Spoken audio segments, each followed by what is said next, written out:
अस्सलाम वालेकुम नाजरीन, उम्मीद है आप खैरियत से होंगे। आज हम 4 इश्यूज़ पर बात करेंगे। इमरान खान को जेल में कौन सा जहर दिया गया, बिलावल भुट्टो बंदे उठाने वालों पर खफा, अख्तर मेंगल को मनाने कौन गया, और मौलाना के घर आसफ जरदारी के साथ क्या हुआ, सदर आसफ जरदारी साहब के साथ क्या हुआ। तो ये आज के 4 टॉपिक हैं। और आपको याद दहानी है कि अगर आपने चैनल अभी तक सब्सक्राइब नहीं किया तो खुदा दा ना जो ना कराया जाए। और दूसरा, टली आप ऑन कर लें, और अगर आपको कोई प्रोग्राम अच्छा लगे तो उस पर आपने इन्फॉर्मेशन अपने तक नहीं रखनी, दूर दूर तक लोगों तक फैला दें। और मैं जो है इनके आज गुफ्तगू का आगाज़ करता हूँ, और मेरे अहले के इसी से कर दूँ कि इमरान खान को जहर क्यों दिया गया। क्योंकि इमरान खान जो है वो एक बहुत बड़ा मसला बने हुए हैं, या उनकी वजह से लोग परेशान हैं। उनके जो हमायती हैं, उनके जो चाहने वाले हैं वो भी हैं, और उनके जो उनको नहीं चाहते, जो उनके मुखालफिन हैं वो भी उनकी वजह से परेशान हैं। तो वो जो पिछले कुछ दिन उन तक बात नहीं हो सकी, या कोई उधर से कोई बयान नहीं आ सका, तो उनके लोग जो हैं जितने आदी हुए हैं वो एक प्रेशर बिल्ड करने के लिए उन्होंने ये भी बात एक फैलाई जी कि इमरान खान को जहर दे दिया गया है जी, कि इस हवाले से बड़ी तशवीशनाक खबरें आ रही हैं। और जो फिर एक डॉक्टर भी दो गए, और उन्होंने कहा जी कि कोई मसला नहीं, खान साहब हटे कटे ने, हमें परेशान ना हो। लेकिन उनके चाहने वाले जो हैं वो इसके बावजूद वो उनको यकीन नहीं आ रहा था। फिर आज उनकी पार्टी के कोई मोतबर लोग भी गए, वो आईनी तरमीम डिस्कस करने के लिए गए। खान साहब ने उन्होंने बारे भी सुनिया कि उन्होंने डांट टपड़ के भेज दिता कि दफ़ा हो जाओ इतों, तो मैं किड़े कम वास्ते रखे है, आप लोग जो है कुछ सही तरह से एहतजाज भी नहीं कर सकते, और जो जेल से निकलने की तरकीबें बताई थी आप उन पर भी कोई अमल नहीं कर पा रहे। तो बाकी उन्होंने कहा जी कि सेहत दा, तो उन्होंने कहा कि मनु की मसला है, यानी कि मैं यानी कि ठीक ठाक हाँ, खैरियत है, कोई मसला नहीं है। तो मुझे बल्कि ना इससे वो एक लतीफ़ा याद आ रहा है। हमारे अज़ीज़ थे तो वो किसी का पता लेने गए, तो वो पंजाबी में जो है ना ठीक होने को कहते हैं कि वल हो ना। तो वो गए किसी बुज़ुर्ग का पता लेने, उन्होंने कहा जी कि बाबा जी की हाल है, वल होन। उन्होंने कहा कि पुत्र वल का दी, कद्दू दी कि टींडे दी। तो फिर उन्होंने कहा जी कि मैं जानना चाह रहा था कि आप ठीक हैं ना। तो उन्होंने कहा कि मुझे पहले कौन सी बीमारी थी। तो खान साहब जो है, खान साहब ने भी कहा कि मुझे कौन सी बीमारी थी, लेकिन यह है कि उनकी जहर वाली बात जो है ना वो ठीक निकली है, कि उनको जहर दिया गया। उसके हवाले से आज अडयाला जेल ने जो उनके सुपरडेंट हैं उन्होंने बाकायदा एक प्रेस नोट या ऑफिशियल नोट जारी किया है, प्रेस रिलीज़। उन्होंने बताया जी कि ये वाला जहर है जो कि क्लास बी के उनको फैसिलिटीज़ मिली हुई हैं, जो कि जिसके वो इंटाइटल्ड हैं। और उसके अलावा जनाब सवेरे उठ के रोज़ाना वर्जिश करते हैं, मुतालिया करते हैं, ख़ुराक भी अच्छी मिल रही है, मौजां लगियाँ ने खान साहब दियाँ। और जो कह रहे हैं कि उनके कमरे में बिजली नहीं मिलती या उधर बिजली नहीं होती, तो उन्होंने कहा जी कि बिला तातुल जो है वो बिजली की फ्राहमी की जा रही है उधर। और जो बी क्लास की तमाम सहूलियात उनको फ्राहम की जा रही हैं। और उसके अलावा उनके पास एक कुक है जो कि उनको नाश्ता दोपहर शाम नाश्ता दोपहर और शाम का खाना तैयार करके देता है। अब यह है कि उनको नाश्ते में जो जहर दिया जाता है उसका उन्होंने लिखा हुआ है।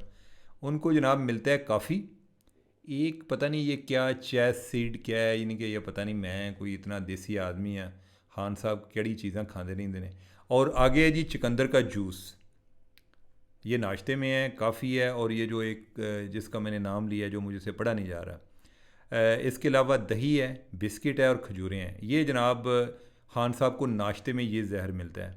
फिर उनको दोपहर में जो जहर दिया जाता है उसका उन्होंने बताया जी कि कड़ी पकौड़ा है, देसी मुर्गी, दही, चपाती, कोक, सलाद, ग्रीन टी और मटन। शाम के टाइम जो जहर दिया जाता है उनको उसमें है दलिया, कोकोनट, कोकोनट का जूस और अंगूर। क्या बात है भाई, यानी कि मैं तो हैरान हूँ। ये खान साहब की सेहत का राज है। और आप में से भी जो लोग अफोर्ड कर सकते हैं, ऑब्वियसली ये एक आम आदमी का नाश्ता नहीं है, या ये बाकी खाने। मैं तो यानी कि सुन के या देख के या पढ़ के मेरी आँखों में मैं कह रहा हूँ यानी कि मेरे मुंह में पानी आ गया। तो तो लिहाजा ये है कि अगर आप चाहते हैं कि खान साहब की तरह आपकी सेहत अच्छी रहे तो आप भी ये जहर जारी रख सकते हैं, बल्कि शुरू कर सकते हैं। तो उन्होंने कहा जी कि ये उनको हम दे रहे हैं इस वाला जहर। और इसके अलावा ये है कि पिम्स के डॉक्टर जो हैं उन्होंने भी आके चेक किया था, उन्होंने कहा जी कि यही जहर जो है ना ये खान साहब लेंगे तो ये आगे कोई मज़ीद को 15 साल फिट रहेंगे। तो एक्सरसाइज की सहूलतें जो हैं उनका भी उन्होंने जिक्र किया हुआ है कि वो उनको फ्राहम की जा रही हैं, और बाकी जो सारी चीज़ें हैं उनका भी जिक्र है। लेकिन पीटीआई वाले जो है ना वो कह रहे हैं कि उनको जहर दिया जा रहा है, तो जहर ही अलबत्ता अगर है तो वो ये है। अब जो है बाकी हम आ जाते हैं कि पीटीआई जो है वो आइनी तरमीम के हवाले से हुकूमत का साथ देने को अभी तक तैयार नहीं है, और होंगे भी क्यों। बेसिकली तो आइनी तरमीम जो है वो आई पीटीआई को नफ़ी करने के लिए रही है, तो पीटीआई इसका हिस्सा क्यों बनेगी। तो लेकिन कोशिश हो रही है, और मौलाना जो है वो पीटीआई की आड़ में दरमियान में टाइम बाय कर रहे हैं। इन द मीन वाइल जो चौधरी रियासत के लोग हैं वो बड़े फ्रस्ट्रेट हो रहे हैं, उन्होंने लगता है कि मारे ना जाइए। और जो इस टाइम ज़्यादा ख़तरा है वो जस्टिस मंसूर अली शाह की वजह से है कि हमने एक बाकायदा ऐलान जंग भी किया हुआ है, और अगर यही टाइम लेते लेते शाह जी की आगे तकर्री करीब आ गई तो फिर जो है ना हम शाह जी के रहम करम पर होंगे। अब उस दौरान इन्होंने जो लोग तोड़ने शुरू किए या उनको उठाने शुरू किए, मरोड़ने शुरू किए, इसके बारे में दो थ्योरीज़ हैं। एक तो ये है, एक तो वो है कि जो सामने नज़र आती है कि कोई रोना शुरू कर देता है, कोई कहता है जी मेरा बच्चा उठा लिया गया है, कोई कुछ कहता है। जो दूसरी थ्योरी है वो कहते हैं जी कि ये स्क्रिप्ट का हिस्सा है, कि इनके साथ तय है कि ये हमारे साथ वैसे सेट हैं, और लेकिन इनको ये एक अपनी फेस सेविंग जो उनको चाहिए उसमें ये चीज़ें शामिल है। मुझे नहीं आइडिया, मैं आपको ये दो थ्योरीज बता रहा हूँ। मुझे अब ये है कि इस पे जो बिलावल अलबत्ता वो उनके बारे में आ रहा है जी, वो काफ़ी खफा हैं। ख़ास तौर पे जो मौलाना के दो सेनेटर जो हैं वो जब राब्ते में नहीं थे, उनका रडार के साथ रब्ता, जो कंट्रोल टावर के साथ जो रब्ता मुनक़ता हुआ तो उस पर वो परेशान हो गए। जो और इस पे बिलावल जो है वो भी बड़े परेशान थे। उन्होंने कहा कि यार यानी कि तुसी या साढ़े को काम करा लो या फिर तुसी आप कर लो, अगर आप जो है बंदे उठा के आप तरमीमें ला सकते हैं तो आप लें।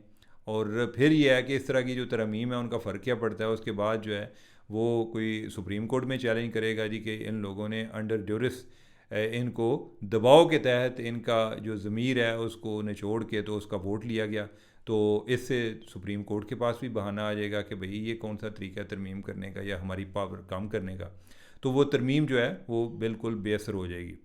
तो बिलावल ने इस पर आपने कोई एक, ये उनके करीबी लोग जो बता रहे हैं वो कह रहे हैं कि उन्होंने नाराज़गी का इजहार किया है कि भाई ए कम छड़ दो, मैं मौलाना को किसी तरह अपने साथ लेकर आना चाह रहा हूँ, खुदारा मुझे उनको लाने दें।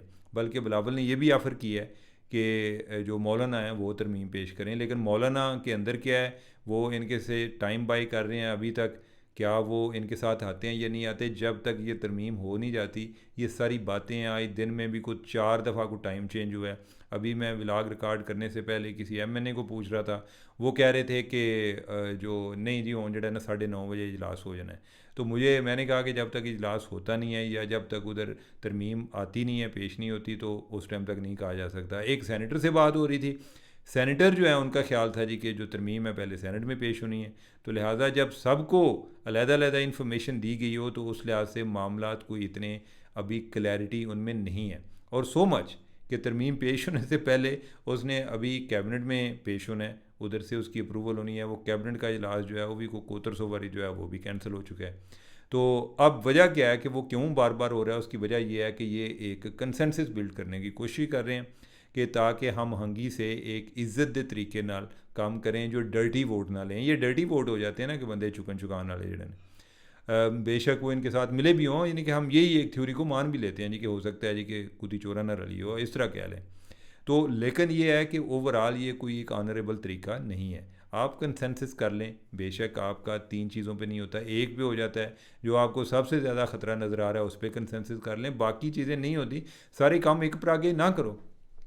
अब आज भी रात मुझे लग रहा है कि हो सकता है कि इसी तरह गुजर जाए, लेकिन उसके बारे में हम कह नहीं सकते जब तक रात गुजरती नहीं है।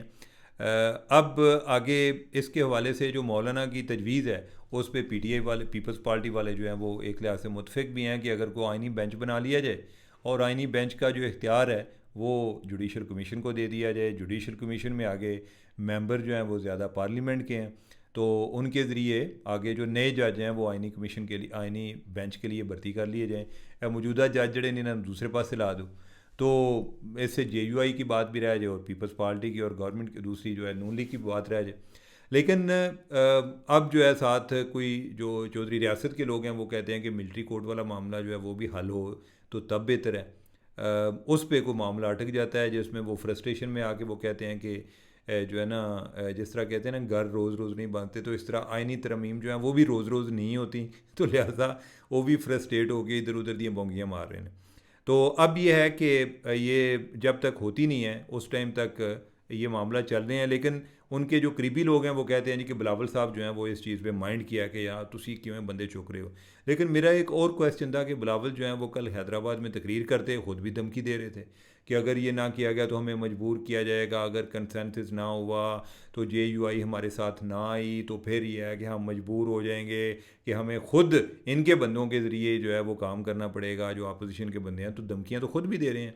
तो इसका मतलब है कि आप जो ये चुकन चुकान वाला काम जो है बंदे उठवान वाला उसमें भी शामिल भी हो सकते हैं। तो ये एक फेस सेविंग भी हो सकती है कि जो बिलावल साहब हैं वो इस चीज़ को बड़ा माइंड भी कर रहे हैं, और साथ हो सकता है माइंड इस चीज़ पे ना कर रहे हो कि किस तरह तुसी बंदे चुके ने कि उधर सारा जो है बातें वो बाहर चल भी रही हैं, लोगों को पता भी है और हम भी एम्बेरस हो रहे हैं, कोई इस तरह की बात ना हो। लेकिन ये है कि बिलावल जो है यानी कि वो he is a leading light right now constitution के मामला पर। और ये वैसे है भी जो पीपल्स पार्टी वाले इस तरह के काम जो आइन के मामला हैं उस पर इनकी एक ज़्यादा गिरफ्त है, मेच्योरिटी भी ज़्यादा है।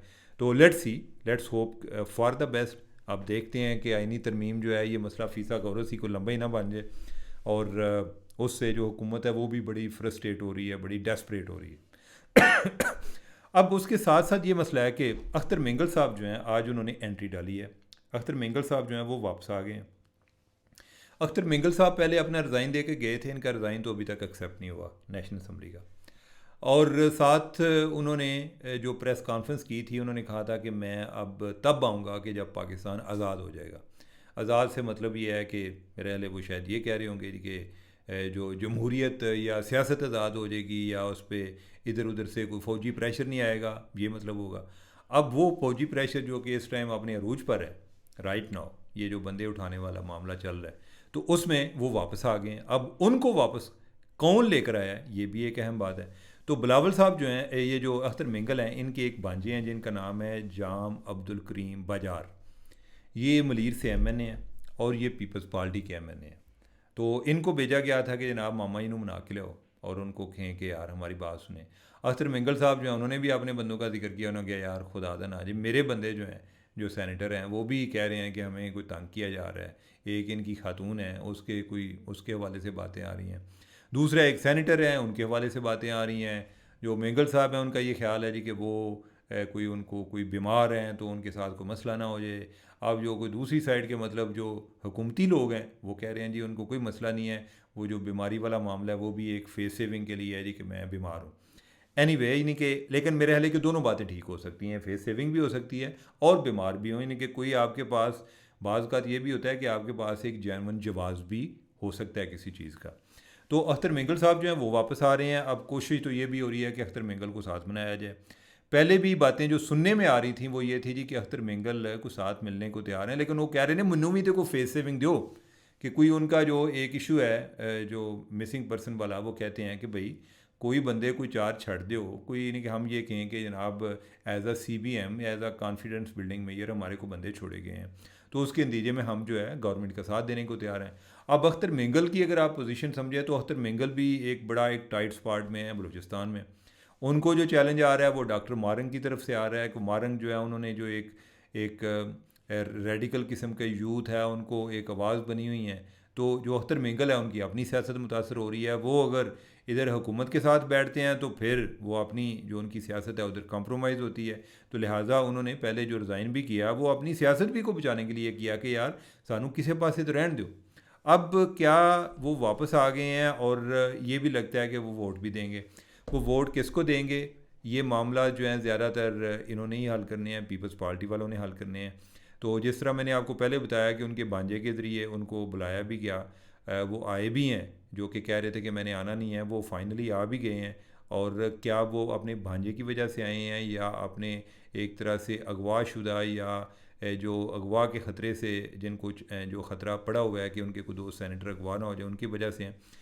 बज़ाहिर तो उनके सेनेटर जो हैं वो भी कोई 1-2 दिन पहले तो मुझे पता चला था कि वो नज़र नहीं किए आ रहे थे। एक उनकी खातून जो है वो पहले उनका एक जो सेनेट में ख़िताब है जिसमें वो रूहानसी हुई हुई हैं वो तो एक काफ़ी वायरल हुआ था। बाकी अभी कोई उनका स्टेटस क्लियर नहीं है।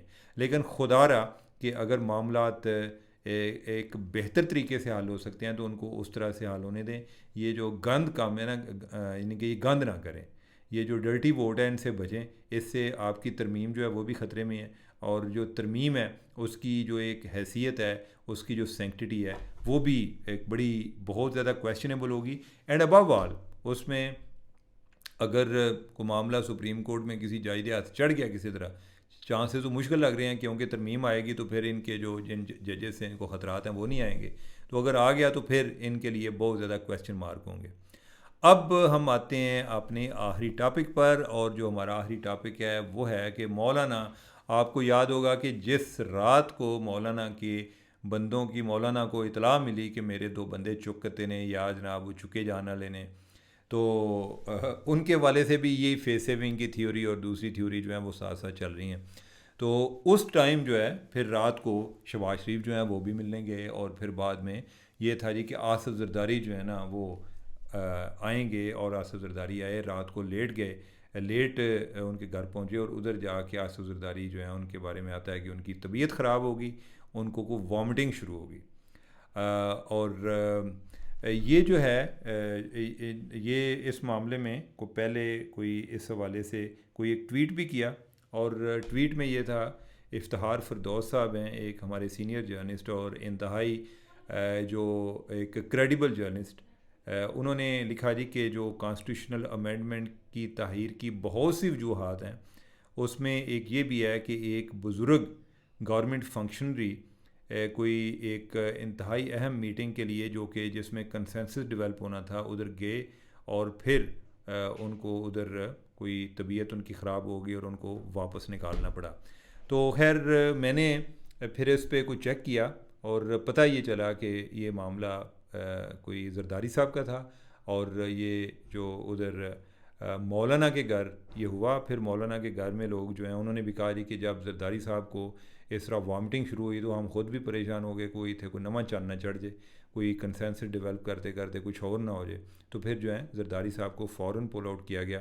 तो लिहाजा जो उस दिन जरदारी साहब से होनी थी मीटिंग वो भी रुक गई, और बाकी मामला जो हैं वो भी रुक गए।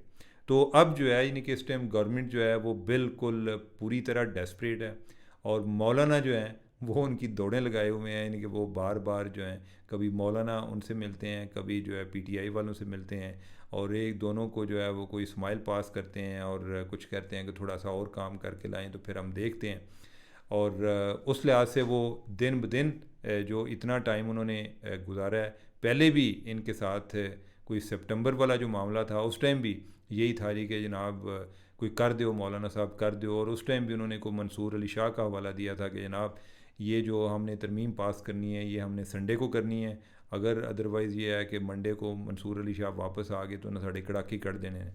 तो मौलाना ने फिर इनको कहा जी कि कोई मसला नहीं है, यानी कि आप इंतज़ार करें, हम जो है ना यानी कि आपके खदशात की बुनियाद पे या तसव्वुराती जो एक खदशात हैं उनकी बुनियाद पे हम ये तरमीम का हिस्सा नहीं बनेंगे, हमें ज़रा टाइम चाहिए। तो उस टाइम भी सितंबर में भी इनके सारे अमल को सैबोटाज मौलाना ने किया था। अभी भी मामला मौलाना पे अटका हुआ है, अगर मौलाना नहीं मिलते तो फिर वो डर्टी वोट की ज़रूरत पड़ती है, और अगर डर्टी वोट से बचते हैं तो मौलाना की पड़ती है, तो मौलाना जो है वो इन्होंने फिर लवा रहे हैं। तो नाजरीन अभी तक की ये स्टोरी है, बाकी अब जो जो डेवलप होती है फिर हम आपको बताते रहेंगे।